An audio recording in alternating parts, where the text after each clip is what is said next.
This is TradeFlow News, bringing you relevant news and insights from around the world.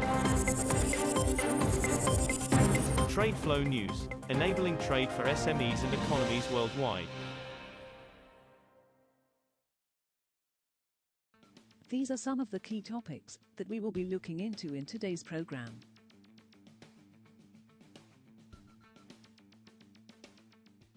First, let's take a look at the overnight headlines which are impacting the commodity markets. OPEC on Tuesday raised its global oil demand forecast for next year and trimmed its estimate for growth in supply from the United States and other producers outside the wider OPEC Plus group, pointing to a tighter market.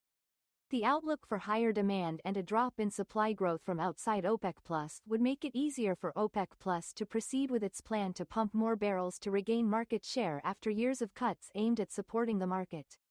World oil demand will rise by 1.38 million barrels per day in 2026, the Organization of the Petroleum Exporting Countries said in a monthly report, up 100,000 barrels of oil per day from the previous forecast. This year's expectation was left unchanged. U.S. crude production will hit a record 13.41 million barrels per day in 2025 due to increases in well productivity, though lower oil prices will prompt a fall in output in 2026, the Energy Information Administration forecasted on Tuesday in a monthly report. The decline in 2026 production to 13.28 million barrels of oil per day would be the first drop in output since 2021 for the world's largest producer, the EIA data showed. Prices for the international benchmark Brent will average $51 per barrel next year, down from the EIA's previous forecast of $58 per barrel, after the OPEC and its members decided to accelerate the pace of production increases. Low oil prices in early 2026 will lead to a reduction in supply by both OPEC Plus and some non-OPEC producers, which we expect will help moderate inventory builds later in 2026, the EIA said.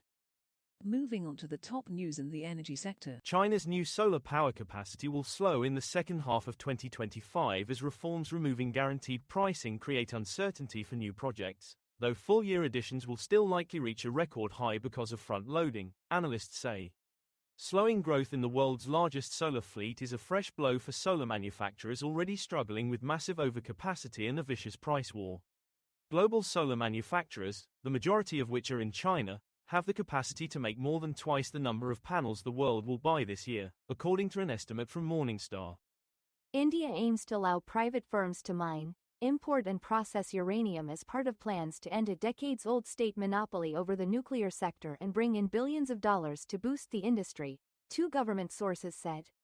Prime Minister Narendra Modi's government plans to expand nuclear power production capacity by 12 times by 2047, and it is also relaxing requirements to allow foreign players to take a minority stake in power plants, Reuters reported in April.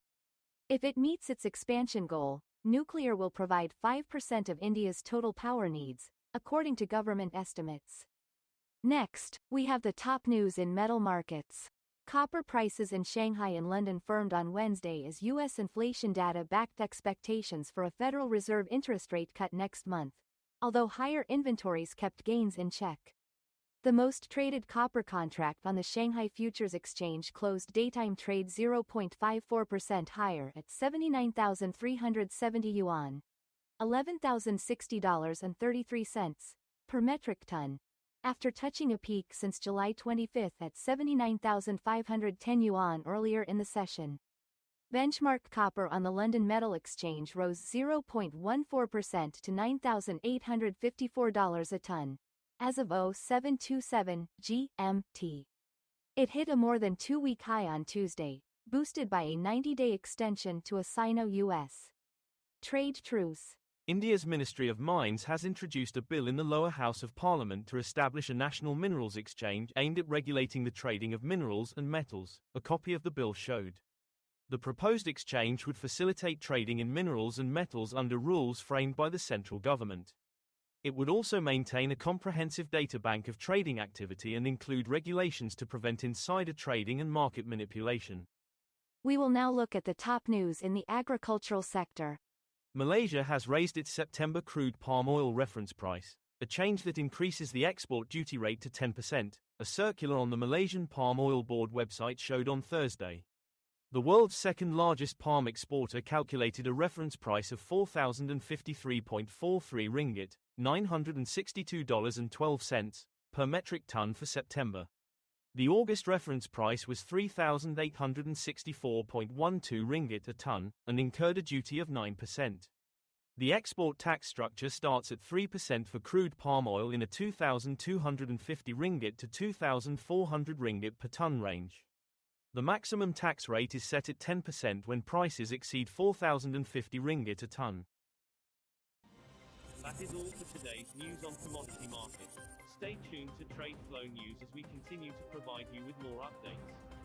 We also invite you to follow us on Twitter at TradeFlow News, which allows you to watch our program on your mobile device or desktop to receive information from there.